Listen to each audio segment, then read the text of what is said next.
Welcome to What Self-Care Looks Like. I'm your host, Brittany Elliott. It may be hard to hear, but self-care is not spa days, a weekend getaway, or brunch with your bestie. True self-care is the practice of protecting your well-being and happiness, and it lives within your daily routine. I'm a self-care and mom life coach here to help you prioritize your needs and practice self-care in a meaningful way so you can reclaim joy in your motherhood experience. Let's get back to you. Hey, welcome back to What Self-Care Looks Like. I am Brittany Elliott, your host of the show. I'm also your self-care and mom life coach here to help you prioritize your needs and practice self-care in a meaningful way so that you can reclaim joy in your motherhood experience. And we are in week 5 of the New Year refresh, which means we're like 5 weeks into the year. It doesn't feel like it's only been 5 weeks because it's been a heck of a start to 2025. But everything over my way, everyone here is safe and healthy, and I hope the same for you. So this episode is all about emotional wellness. I'm going to dive right in. If you have not yet downloaded the companion guide, make sure you visit backtune5.com/mom to download it. Within the guide, I linked a wellness quiz that will help you determine which one of your wellness pillars needs a boost. So, emotional wellness is the ability to experience, manage, and express feelings appropriately. It's the ability to respond resiliently and effectively to change and changing emotional states, and effectively cope with situations that present challenges and obstacles in life. My attention was split right there because I can hear my daughter and my husband are out there playing and hanging out, and I could hear them, and I'm like, in 2 seconds she's probably going to burst in here. Maybe she will, maybe she won't. We'll deal with it if she does. So it's very important to manage our emotional wellness because we take on the big feelings that our children have, and we also carry our own. So addressing our feelings and practicing effective conflict resolution, it's not something we should only coach our children through, but it's something that we need to adopt and model as well. How we address our feelings is very important in motherhood, especially as you sift through a mental load of worries, anxieties, and fears that may creep up as you think about your child's safety or how well you are doing as a mother and how you are showing up as a mother.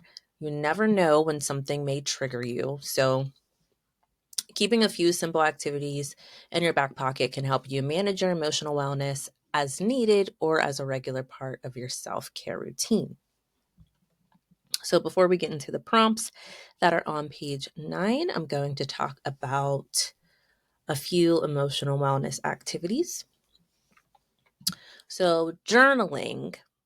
I love journaling. I talk about journaling a lot. Journaling is my go-to self-care activity. I wouldn't exactly call it a non-negotiable, but kind of.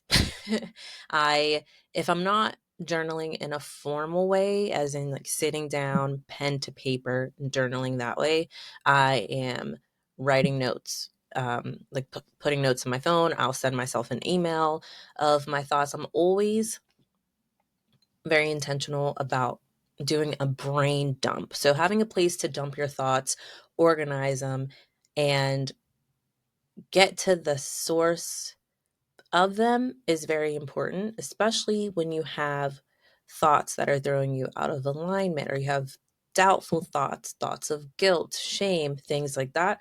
It's very important to get to the root of them.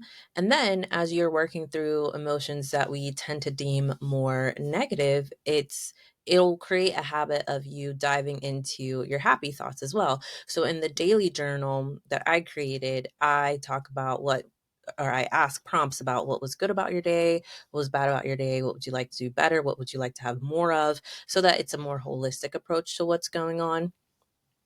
You can free write your journaling. You can follow prompts. You can video journal. You can do an audio journal. As I mentioned, daily journaling. The daily journal is one journal resource that I offer through Back to You in 5. There's also more of a free writing journal, which has a self-care routine guide built into it. That's the Reconnection Journal. And there's also the mental load journal that's really specific to you,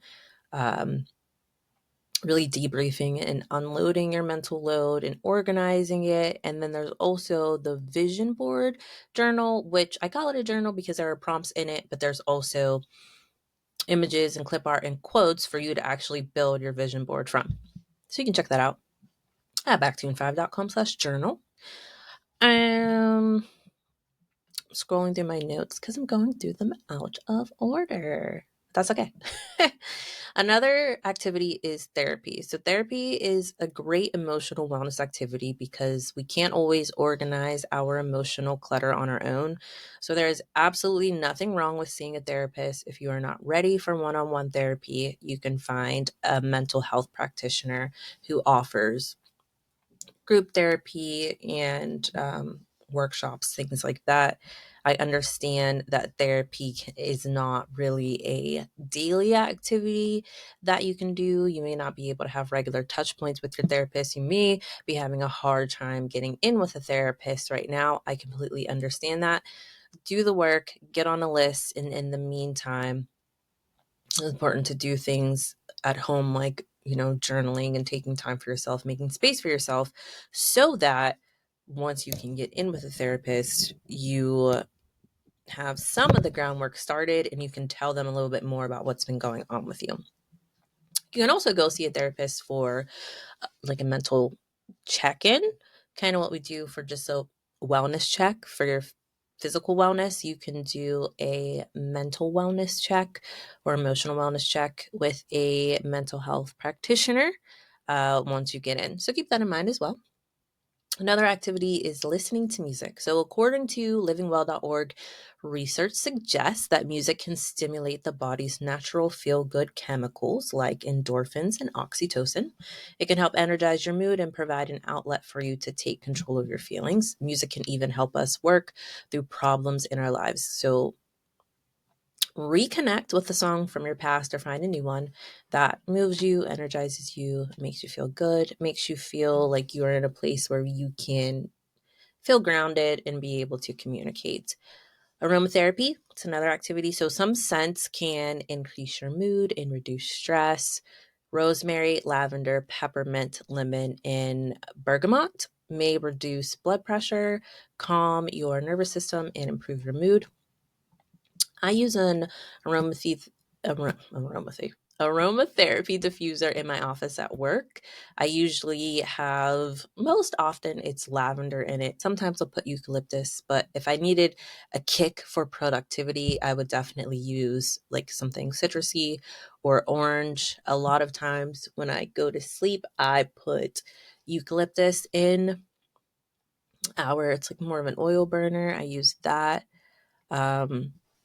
And I'll also play like calming, like a deep sleep or sleep radio or something to fall asleep. My daughter likes that too, so that just has become a part of our routine.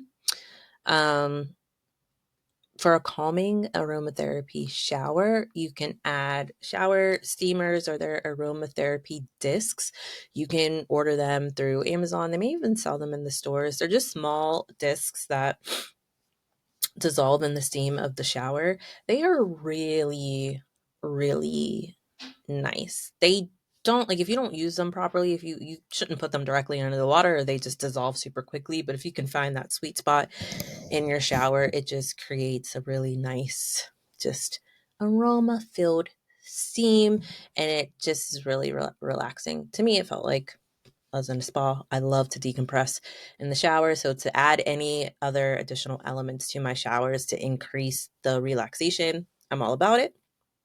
And then you can follow your shower with a journal entry just to sort through your feelings.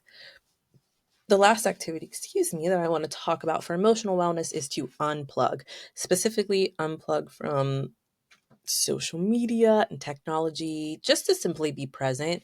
Social connections are very important for our mental health and well-being, but when we rely on social media solely to provide that connection, it can be very devastating to our mental health, specifically because we can start comparing our lives to the lives of others in very unhealthy ways. So you don't want to do that. Obviously, not everyone's being their true authentic self on social media, but sometimes it's hard to sift through who is doing what.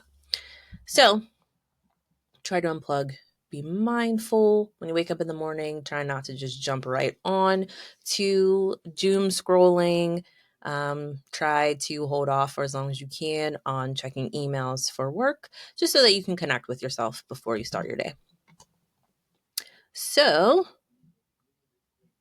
now let's get into the prompts on page 9.